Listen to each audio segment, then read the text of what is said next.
Hello guys.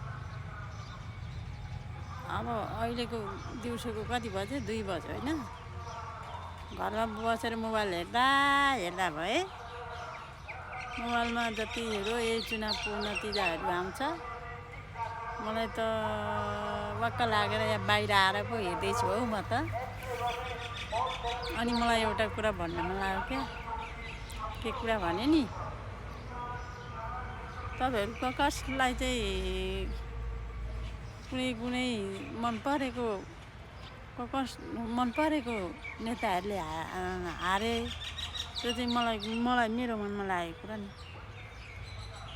मन परेको नेताहरूले हारे त्यो हेर्न सकिनँ क्या मैले फेसबुकतिर उसमा। मेरो मनमा लागेका चाहिँ 3 जनाले हार्नु नहुने मान्छेले 3 जनाले हारे, जित्नै पर्ने मान्छे एउटाले जित्यो। त्यो भनेको काङ्ग्रेसका 2 जना, उज्यालो पार्टीको 1 जना कुलमान घिसिङ, अनि एमालेको जित्नै पर्ने चाहिँ एमालेको एउटा सुवाङ लिम्बू। अनि काङ्ग्रेसको हार्नु नपर्ने मान्छे एउटा चाहिँ साह्रै मनमा आगोले पोल्यो क्या मलाई चाहिँ। हार्नु नपर्ने मान्छे चाहिँ एउटा सुनिल शर्माले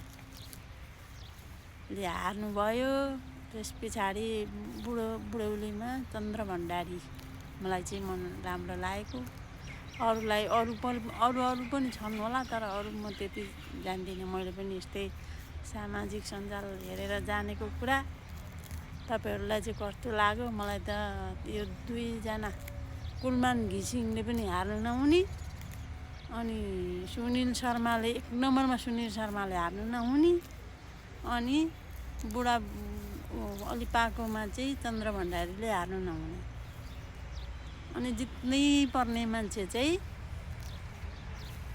एमालेको सबैले हार्नु हुने तर जित्नै पर्ने मान्छे चाहिँ सुवाङ लिम्बू। मलाई चाहिँ यति राम्रो लागेको। हजुरहरूलाई कस्तो लाग्यो? मलाई यति भन्न मन लाग्यो। हस् धन्यवाद।